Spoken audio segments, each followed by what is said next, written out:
വിവാഹം പ്രണയം എന്നതുമായി ബന്ധപ്പെട്ട് ഗോസിപ്പ് പേജുകളിൽ നിന്ന് നിറഞ്ഞു നിൽക്കാനുള്ള ഒരു പേരാണ് മലയാളം മിനി സ്ക്രീൻ പ്രേക്ഷകർക്ക് എല്ലാവർക്കും ഏറെ പ്രിയങ്കരനായ നലീഫിന്റേത്. നലീഫ് തന്റെ വിശേഷങ്ങളൊക്കെ തന്നെയും സോഷ്യൽ മീഡിയയിലൂടെ ആരാധകർക്കായി പങ്കുവെക്കാറുണ്ട്. നലീഫിന്റെ വിശേഷങ്ങൾ അറിയാനും കേൾക്കാനും ആരാധകർക്കും വലിയ ഇഷ്ടമാണ്. അത്തരത്തിൽ ഏഷ്യാനെറ്റിൽ കല്യാണപൂരം എന്ന് പറയുന്ന ഒരു പ്രോഗ്രാം ഉണ്ടായിരുന്നു. ഈ പ്രോഗ്രാമിന് നമ്മുടെ നലീഫും പങ്കെടുത്തിരുന്നു. അതിന്റെ വിശേഷങ്ങളൊക്കെ തന്നെയും സോഷ്യൽ മീഡിയയിലൂടെ മാസങ്ങൾക്ക് മുൻപ് തന്നെ താരം പങ്കുവച്ചിരുന്നു. അന്ന് ഒരു നടിയോടൊപ്പമുള്ള ചിത്രങ്ങൾ കൂടെ നലീഫ് പങ്കുവച്ചിട്ടുണ്ടായിരുന്നു.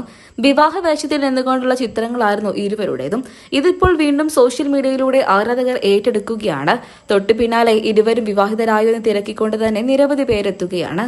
പിന്നീടാണ് അത് അഭിനയമായിരുന്നുവെന്ന് ആരാധകരും തിരിച്ചറിഞ്ഞത്. അതേസമയം നലീഫിന്റെ പ്രണയത്തെക്കുറിച്ചും അതുപോലെ തന്നെ വിവാഹത്തെക്കുറിച്ചുള്ള സങ്കല്പങ്ങളെക്കുറിച്ചും നലീഫ് തുറന്ന് പറഞ്ഞിട്ടുണ്ടായിരുന്നു. നലീഫിന്റെ വാക്കുകളും വീണ്ടും സോഷ്യൽ മീഡിയയിലൂടെ ആരാധകർ ഏറ്റെടുക്കുകയായിരുന്നു.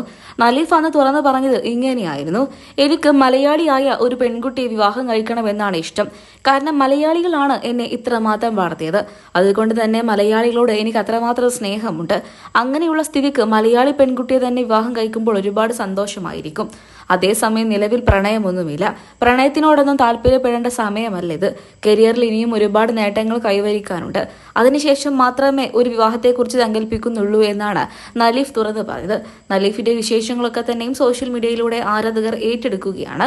അക്കൂട്ടത്തിൽ തന്നെയാണ് ഇതും ആരാധകർ ഏറ്റെടുക്കുന്നത്. ഏഷ്യാനെറ്റിൽ സംപ്രേഷണം ചെയ്യുന്ന മൗനരാഗം എന്ന പരമ്പരയിലൂടെ കിരൺ എന്ന കഥാപാത്രത്തെ അവതരിപ്പിച്ചുകൊണ്ടാണ് നലീഫ് മലയാള മിനി സ്ക്രീൻ പ്രേക്ഷകർക്ക് എല്ലാവർക്കും ഏറെ പ്രിയങ്കരനായി മാറിയത്. തമിഴ്നാട്ടുകാരനായ നലീഫിന് ഇന്ന് ലക്ഷക്കണക്കിന് ആരാധകരാണ് മലയാളികളിൽ നിന്നും തന്നെയുള്ളത്. തമിഴിലും ഒരുപാട് നല്ല കഥാപാത്രങ്ങൾ അവതരിപ്പിച്ചു എന്നുണ്ടെങ്കിൽ പോലും നടനായി എത്തിയത്, നായകനായി എത്തിയത് മൗനരാഗം പരമ്പരയിലൂടെയാണ്. കല്യാണിയുടെയും കിരണിന്റെയും കോംബോയ്ക്ക് ഇന്ന് ലക്ഷക്കണക്കിന് ആരാധകരുണ്ട്. പരമ്പര ആരംഭിച്ചിട്ട് 3-4 വർഷത്തിലധികമായി. കിരൺ എന്ന കഥാപാത്രത്തെയും നലീഫ് എന്ന വ്യക്തിയെയും നിങ്ങൾക്ക് ഇഷ്ടമാണോ? അഭിപ്രായങ്ങൾ പറയാൻ മറക്കരുത്.